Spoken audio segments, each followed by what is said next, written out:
So welcome everyone. Thank you so much for being here at the Stonehaus in Westlake Village for our very first Bella Vida Collective Female Founder Connect. I'm so excited that you're here. I want to make this a monthly, if not every other month, event here in Westlake Village, because as I'm sure a lot of you feel, a lot of the events skip us and they're in LA or in Beverly Hills or West Hollywood, and I feel like, you know what, we need to have our own community of business leaders, women who are doing amazing things out here. So I wanted to bring that to our home, and I'm so excited that you guys are here as part of our very first one. We are recording. My podcast is called Living a Bella Vida. It's with Bella Vida magazine. And I am so excited that I have my friend Natasha Duswalt. Did I say that right?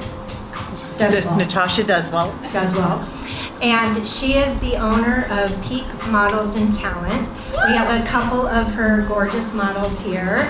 And I'm so excited that we're going to be talking about women in business and how it's really difficult for women to juggle because we have so many different hats that we wear.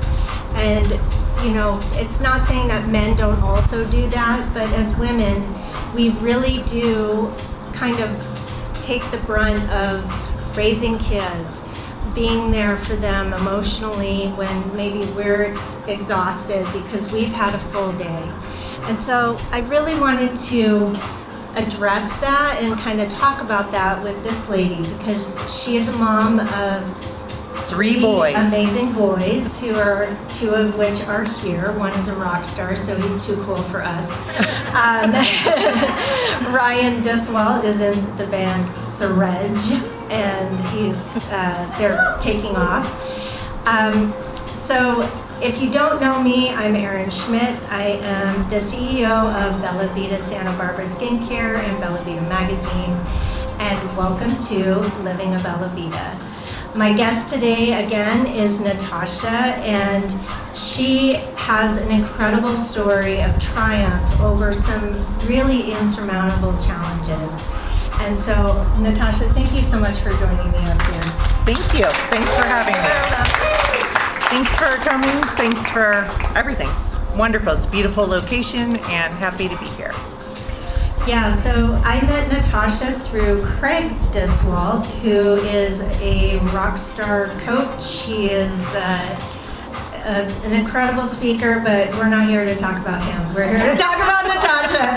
And I love Craig, so I can give him a hard time. But Natasha has overcome some incredible things in her life. So Natasha, can you tell us just a little bit about how you grew up and how you really kind of, by the grit of your teeth, created this company and have been successful? Thank you. Okay. Yeah. So, yes, I had a little bit of a difficult journey, but it's one of those journeys that is here for a reason. And I grew up here in the Valley in Canoga Park area, and at 10 years old, my mom decided to leave the planet. And with that, I was pretty much on my own.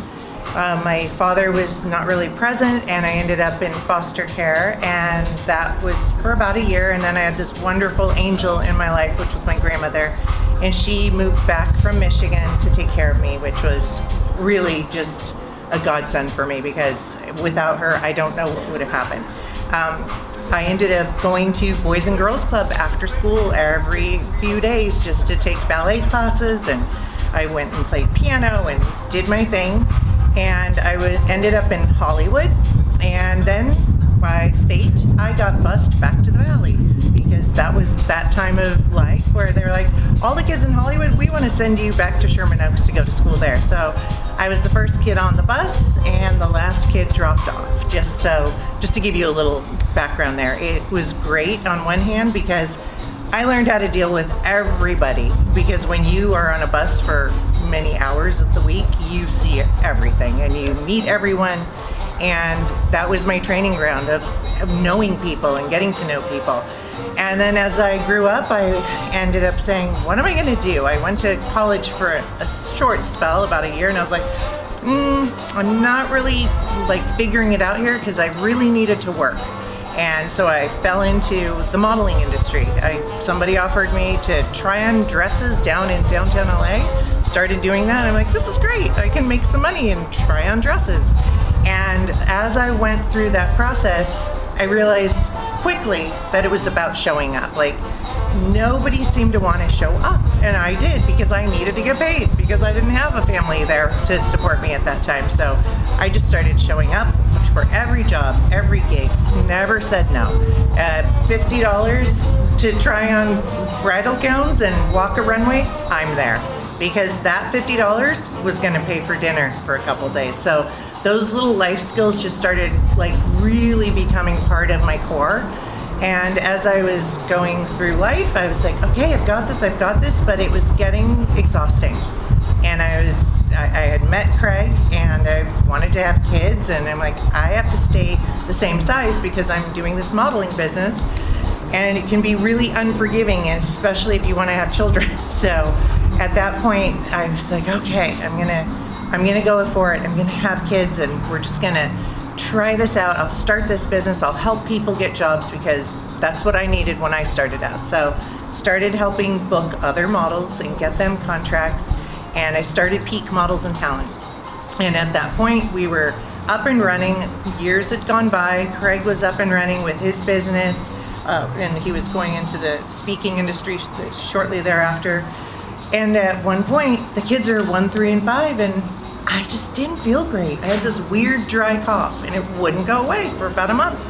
And at one point, I'm like, all right. And somebody said, you should go to the doctor. That could be pneumonia. I'm like, who wants pneumonia? So I go, okay, I'm going to the doctor. I go, they do some tests, and they're like, okay, go home. Next day, I'm at the pumpkin patch. Craig gets a call, and they say, she should go to the hospital. I'm like, hospital? It's a cough. What could be so bad? And I don't want to go, but they said, get over here. You got to get this thing looked at. It's a Friday night, 6 o'clock. I go to the hospital, and next thing I know, they're sticking needles in my neck. They're looking at everything. And before I know it, I'm in a waiting room. There's nobody else around. And I hear the doctor on the phone. He goes, I feel really bad for this girl. She's got 3 little kids. They're all under 5 years old. And it looks really bad. You got to get her in tonight. And I'm looking around going, oh, that poor woman. And not realizing it's me. And I was like, it's such a surreal moment where you go, oh, I'm the person they feel bad for, not what you want. So on that note, I ended up figuring out that, within a very short amount of time it took to diagnose, and they wanted me to go home and just talk to your doctor next week. He'll let you know. I'm like, no. Let's just do this now. Just tell me what you found. I can handle it. I could not handle it. I literally started crying, like, why is this happening? Because he said, I'm sorry, you have Hodgkin's lymphoma cancer, and it's pretty far gone, and you have to start chemo like immediately. And me, in all of my great wisdom, decided, I don't really believe this. I'm gonna go and get some other things checked into. And they were like, no, you are coming back Monday. We're doing surgery by Tuesday, and you're going into chemo Wednesday. Like, no time to think, no time to process. And as the doctor said, he basically said, look, you have a fire going. Let us put out the fire. You can figure out the rest later, but we got to put this fire out. And so I let them put the fire out. And clearly it worked, because I'm still here. But that fire translated into, I just want to help people. That's that's always been my driving, background thinking, is how can I help somebody else? Because I guess that probably comes from being a kid who didn't have a lot of help when I was younger. So they say you will become what you needed most. And what I needed most was help when I was younger. So now I help other people, and that's what I do. And clearly you do the same. Yeah, that's so amazing. And so how old were you when you started your modeling agency? Oh, I think, what year was that? Do you remember? 93? 1996. Oh, 90. 96. Oh, I met you in 92, 93. And had you already given birth, or were you pregnant at the time? 2000, we had our first baby. Okay, so it was before all Yes, of that. yes. Okay. How do you feel like that changed? Like, when you were going through all of that, like, did you have help, or were you still juggling everything yourself? Did Craig step up? Yep. Okay. Yes, Craig stepped up. Thank God for our husbands, and I want to acknowledge Brady Schmidt, my husband, who is incredible, who helped me set this up, who's my wingman and chief investment advisor, and just all around amazing guy. Yes. And I know Craig is just like that. He's like in the trenches Yes. with you. So it's so important, right? And not every woman has that, right? So that's part of what I wanted to talk about tonight, is that, you know, we all have our own story, right, of incredible challenges we've had to overcome: surgeries, divorces, illnesses. I have a daughter with autism. You know, I've gone through divorce, and running my business at critical times, it was just like, do I give up, or do I just take a break? And I've always said, you know, the people who made it through and are the most successful people out there, they didn't quit. They just said, I need help, I need to take a break, I need to, you know, hand this task to somebody else, because otherwise I'm gonna have a mental breakdown or whatever, be in the hospital. So, like, what were some of the things that really helped you to kind of get over all of that, other than your health improving, obviously, but from not quitting while that was all going on? Yeah, that was, there was no quitting, because if I quit the business, that was my livelihood, so I couldn't let that go.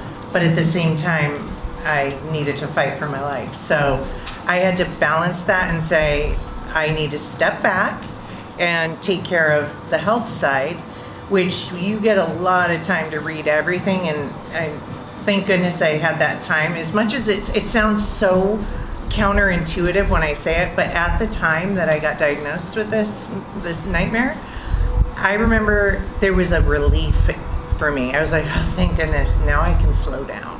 And you don't want to be at the point where you're working so overdrive that you're happy to get diagnosed with cancer, because that's going to slow you down.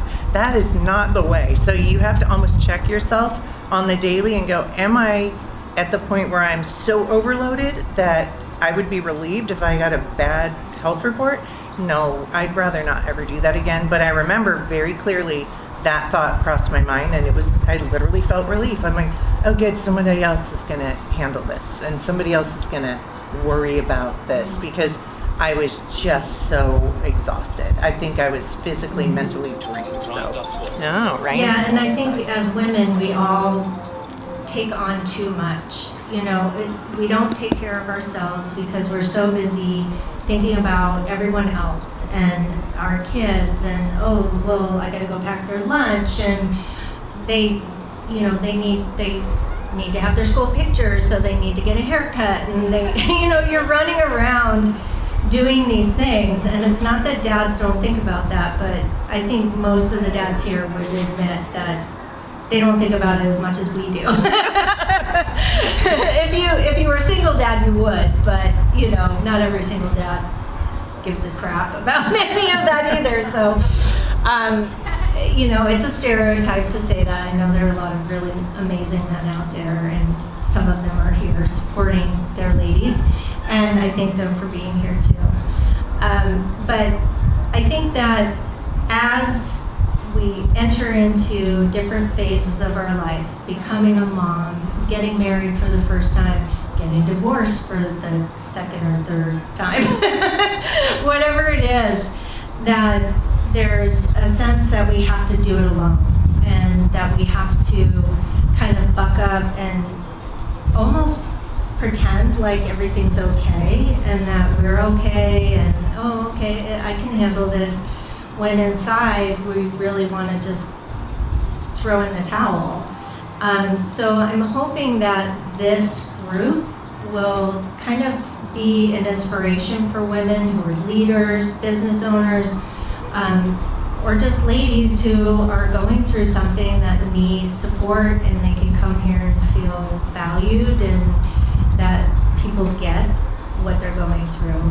And you know, not everyone is as lucky as we are to have amazing supportive husbands and incredible children like you have. So what were some of the other sort of lessons that you learned from that? Like, okay, I wasn't taking care of myself, I needed a break. How did your business change after that? Like, what did you learn how to change your business after that? I definitely learned that I don't have to do it all, and I learned to trust other people, which is one of my biggest faults in life. I just have this lack of trust. Probably stems from some childhood issue, I'm sure of it, but Yeah. I had to get to the point where if something didn't work out, it wasn't the end of the world. And I also had to look and literally empower people and say, you've got this. I know you can do it because I've taught you and I've empowered you and I've given you the tools and taught you the method. And if they can do it, great. And making another one is making a quick decision if it's not the right situation, just being quick about it and not dragging on something unnecessary or dragging a person along who doesn't want to do something, doesn't want to do this particular work.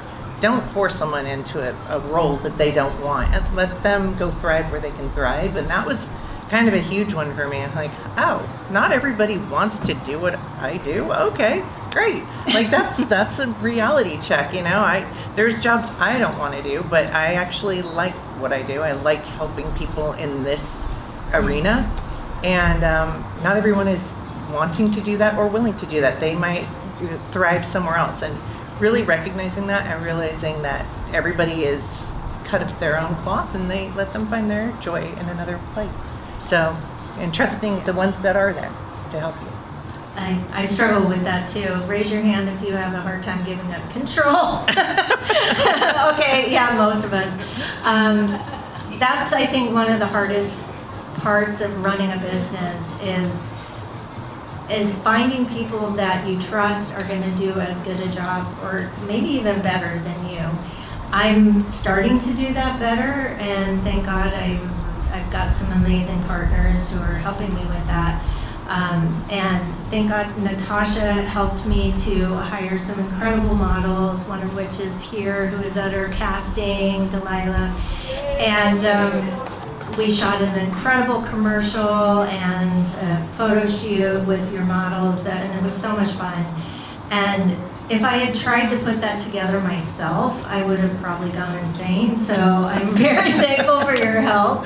And yeah, I think that's another key lesson, is that as your business is growing, there's something that, like, as an entrepreneur, in my skincare company, I had to let go of 8 people on my team during COVID.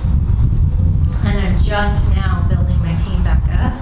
But it really, I've had to wear every single hat in my business, and it's exhausting, and there's days when I don't do it as well as I should. But I also know that I'm in a season where I had to do that. I had to roll up my sleeves, and now it's starting to open up. God is like, okay, now you've done that.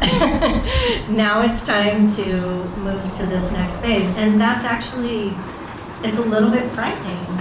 You know, it's causing me to grow as an entrepreneur, as a person, and juggling all of that is not easy. There's days when I am torn in all these different directions as a mom, as a wife, as a business owner, and taking a break is really hard, you know? Yeah. And so I'm trying to design my business now that I can do that. I can have the processes that when an order comes in, I go, oh, 3PL or whoever it is, Sarah is gonna ship this out. So it's harder as a product-based business because there's people want it like yesterday, like Amazon is like, oh, it's not on my doorstep, I just hit buy. Like, so they have these unrealistic expectations, but I remind people, hey, I'm a small business, and guess what? I have a life too. So, but I like this. On your table, you're gonna find Crush Your Goals cards and inspiration cards, and I hope you draw some inspiration from these. And if you're a business owner or want to start a business, you'll get some little nuggets from these. But I love this. It says, sometimes you just have to put on lip gloss and pretend to be psyched. And I think that is me at a lot of these events. And in here, I didn't plan this, by the way, I just found this in here. In your bag is your Bella Vida Lush lip oil that you can do that with. And remember this. But I think Audrey Hepburn, or maybe it was Coco Chanel said, if in doubt, add more lipstick and attack. So you know what? It's like we all have to find that inner strength to kind of operate. If you're a business owner, especially in a man's world, it's still kind of a man's world, even though a lot of men are going, oh, but me, I don't get to, sorry, it's still a guy's world, okay? All the entrepreneur VC money goes to men. Very small percentage goes to women. A lot of corporations do not have leadership with women. What'd you say? All my money goes to women. I'm talking about corporate America. But something that I wanted to do special to this event is I have a little card there, and I gave you guys each a little notepad. I'd love for you to write just something that you took from this conversation, or something in your own life that sparked that you go, okay, I'm going through this, or I was going through this, and this is how I got out of it. But save a little room, or you could write on the back. You don't have to put your name if you don't want to, but if you would like to share, we can. The other thing I want is on the other side, because my podcast is called Living a Bella Vida, which means beautiful life. I always ask my guests, and I'm going to ask each of you to come up with your own answer and write it down if you would. What's your definition of living a beautiful life? And I've asked that question to every one of my podcast guests, and I get a different answer every single time. And by the way, you might be in my book, so if you don't want your name on it, don't write your name. But it's really beautiful to hear the different facets of how people define that. So Natasha, I'm turning it on you. All right. What's your definition of living a beautiful life? My definition of living a beautiful life is twofold. First part is having the freedom of time to be with my family, number one, because that is my joy and my love. And my second would be to set a goal so big that it makes you nervous and you have to grow into the person who can complete it. Because I feel like every goal that we set is like an invitation to stretch and grow. And if it doesn't scare you, it's probably not big enough. So that's how I would say, keep going and just don't quit. You can do it. You got this. I love that. Thank you. Yeah, and if your goal is something you can achieve by yourself in less than a year, it's not big enough. Yes. Those are Very called true. to-do lists. They're not goals. If you want to do something great with your life, and it doesn't have to be starting a corporation or a magazine or a modeling agency. It could be something modest, but it's big to you, and you can only do it, like, it takes almost no effort. Maybe you need to go back to the drawing board and really think, why am I setting a goal that's so small when I know I have greatness in me? So I hope that this conversation has inspired you and given you insight, and maybe you heard your own story echoed in it.